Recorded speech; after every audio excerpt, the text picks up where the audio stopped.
샬롬 류선생의 구속사 천국열차 유도수 목사님의 신구약 성경 파노라마를 낭독하는 시간입니다. 지금은 에스더 파노라마 2장입니다. 유다인 모르드게와 에스더를 세우신 하나님. 바사나라 아하수에로 왕이 왕후를 폐위시킨 사건이 성경에 수록될 수 있었던 이유가 무엇일까요? 그것은 유다인과 결부된 사건이기 때문입니다. 그런데 1장에서는 전혀 유다인의 언급이 없습니다. 2장에서 드디어 유다인이 등장합니다.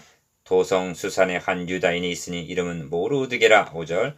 에스더에는 유다인의 언급이 많이 나옵니다. 그러나 이름을 드러내고 있는 것은 모르드게와 에스더 두 사람뿐입니다. 모르드게와 에스더가 구속사의 무대에 등장하고 있는 것입니다. 주님은 십자가를 앞에 놓으시고 내가 이를 위하여 이때에 왔나이다 하고 말씀하셨습니다. 요한복음 12장 27절. 그렇다면 모르드게와 에스더는 무엇을 위하여 구속사의 무대에 세우셨는가? 하나님은 이들에게 어떤 역할을 담당케 할 것인가?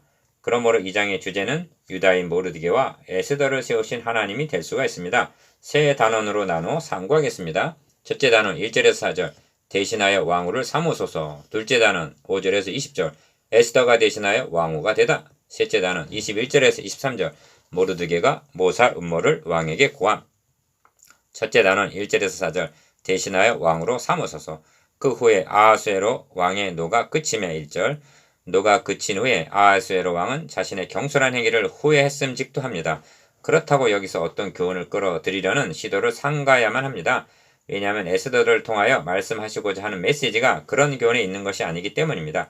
만일 교훈을 끌어들인다면 뒷부분에 가서 곤란을 겪게 될 것입니다. 더 결정적으로 중요한 이유는 그렇게 한다면 에스더의 기록 목적과 주제를 부각시키는 것이 아니라 반대로 희석시키는 결과를 가져오게 되고 하나님의 섭리를 우습게 만들 위험이 있기 때문입니다. 왕의 측근 신하들이 아뢰되 왕은 왕을 위하여 아리따운 처녀들을 구하게 하시되 왕의 눈에 아름다운 처녀를 와스디 대신 왕으로 삼으소서 하니 왕이 그 말을 좋게 여겨 그대로 행하니라. 2장의 중심점은 1장에서 비워놓게 된 왕후의 자리를 2장에서 채우게 된다는 데 있습니다. 누구로 채우게 되느냐? 와스디를 대신하여 왕후가 된 그의 사명은 무엇이냐가 초미의 관심사인 것입니다. 둘째 단은 5절에서 20절 에스더로 대신하여 왕후를 삼으니라. 2장의 핵심은 17절에 있습니다.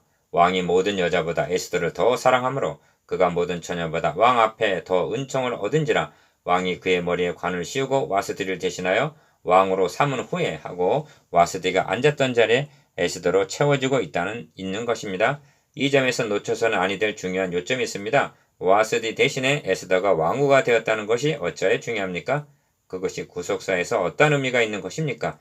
그녀가 유다인 에스더이기 때문입니다.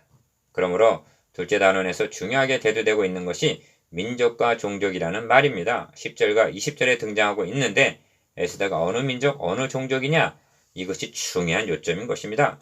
모르드게는 에스더에게 자기의 민족과 종족을 고하지 말라고 명합니다. 이는 거짓말과는 다릅니다. 에스더는 고하지 않았을 뿐이요 이는 영적인 전투에 있어서 뱀같이 지혜롭고 하신 지혜에 속하는 문제일 따름입니다. 그렇다면 어찌 에스더를 왕후의 자리에 앉히셨는가? 에스더가 왕후가 된 것을 개인적인 명예로 생각해서는 아니 됩니다.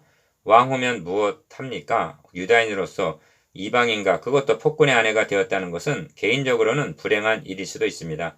성경은 이렇게 말씀하고 있습니다. 너가 왕후의 자리를 얻은 것이 이때를 위함이 아닌지 누가 알겠느냐?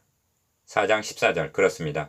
하나님께서는 곧 닥쳐올 유다인의 위기인 이때를 위하여 에스더에게 특별한 임무를 감당케 하기 위해서 왕후 자리에 앉히신 것입니다. 모르드게도 선견자적인 영에 의하여 이를 감지하고 있었던 듯 싶습니다. 에스더가 왕후의 후보자로 뽑혀 왕궁으로 이끌려 들어간 후에 모르드게는 그 결과에 비상한 관심을 기울이고 있음을 보게 됩니다. 모르드게가 날마다 후궁 뜰 앞으로 왕래하며 에스더의 안부와 어떻게 될지를 알고자 하였더라고 말씀합니다. 11절 어떻게 될지를 알고자 하였더라는 묘사는 하나님의 손에 맡긴 자가 그 섭리를 기다리는 묘사인 것입니다. 출애굽기 2장 4절을 보십시오. 아기 모세를 갈 상자에 담아 하숫과 갈대사에 두고 그의 누이가 어떻게 되는지를 알려고 멀리 섰더니 하고 성경은 같은 묘사를 하고 있습니다. 인간이 할 수 있는 것이라고는 아무것도 없을 때 믿음의 사람은 하나님께 맡겨놓고 어떻게 되는지를 알려고 기다리는 자세를 취하게 되는 것입니다. 이 점에서 하나님께서 들어 쓰시는 에스더란 어떤 신분인가를 생각하게 합니다. 에스더는 부모가 없었으나 그의 부모가 죽은 후에 모르드게가 자기 딸같이 양육하더라고 소개하고 있습니다. 7절 에스더는 고하여 더욱이나 사로잡혀온 자의 자손이었습니다. 하나님께서는 그런 약한 것, 천한 것, 멸시받는 것, 없는 것들을 택하사 고린도전서 1장 27절에서 28절 들어 쓰시는 것입니다. 이는 아무 육체도 하나님 앞에서 자랑하지 못하게 하려 하심이라 고린도전서 1장 29절. 셋째 단은 21절에서 23절 모사름모를 왕에게 고함.